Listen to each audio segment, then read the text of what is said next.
dhowaan waxaa soo baxay in xildhibaan Ilhaan Cumar oo ka tirsan Koongareeska Mareykanka ay kala tageen ninkeeda oo lagu magacaabo Axmed Xirsi oo ay u lahayd 3 caruur ah. Haddaba Carafaad Cabdiraxmaan Cali oo ah wiil dhalinyaro oo ku nool magaalada Hargeysa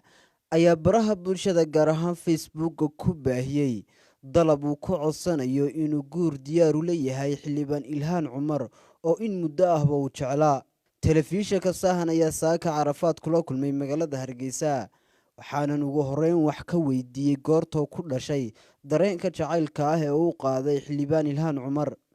Sahan TV oo salaamaya arrintan waxay ku dhalatay muddo ka hor markii ay ololaha bilowday Ilhaan Cumar ay u tartamaysay kursiga Koongareeska ku guuleysatay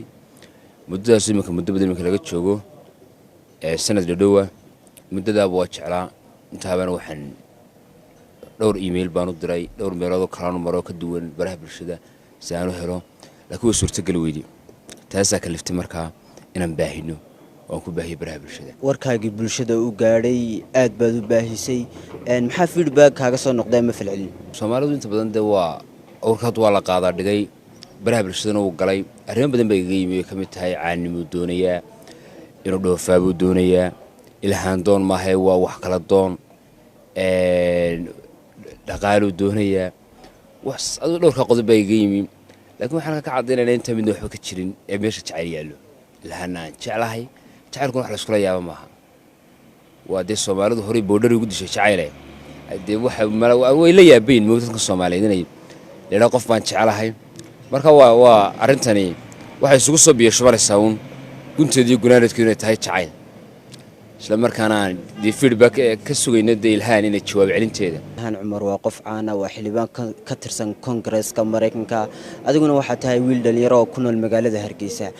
arrintaadani inay ku suura gasho rajaynta laga ka qabtaa waxaan ka qabaa rajo fiican ma sha Allah in arintani muhiim in Ilhaan gaadho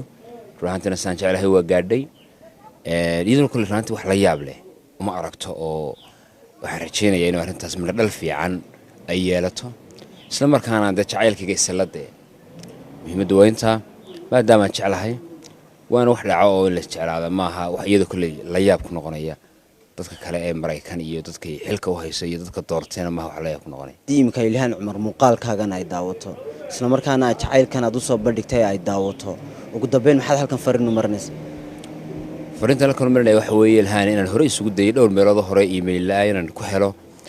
meelo badan soo maray xiriirkayga dhowr jeer hore baraha bulshada ku baahiyeen meelaha kala xiriiro Ilhaan la siiyo laakiin taas maadaama ay dhici weydii hadii muuqaalkeen Ilhaan aragto waxaan fariinta u diraya waxay tahay in Ilhaan aan jeclahay muddo dheer jeclaa ruuxantii khudbadeeda waqti badan ku qaato maalintii 2 hawraysan daawada khudbadeeda iyo barnaamijyadeeda sidaas awgeed tixgeliso codsigayga. Ilhaan Cumar ka hor xiriirada kala duwan haasawe waxyaalo noocaas ma sameyn jirtay horta ruuxantii nolosha ku faraysan haasawe samayso waa de nolosha inay qayb ka tahay in xiriir lamaane la yeesho in rag iyo dumarta way isku xiriin laakiin wax jacayl ah la xusi karo oo ka Ilhaan wax ka horeeyay wax ka dambeeyay ma jiro ma wixii hore dambe wixii dambe wixii hore naga maqnaa wixii dambe Liibaan Cusman Cali telefishinka Sahan magaalada Hargeysa.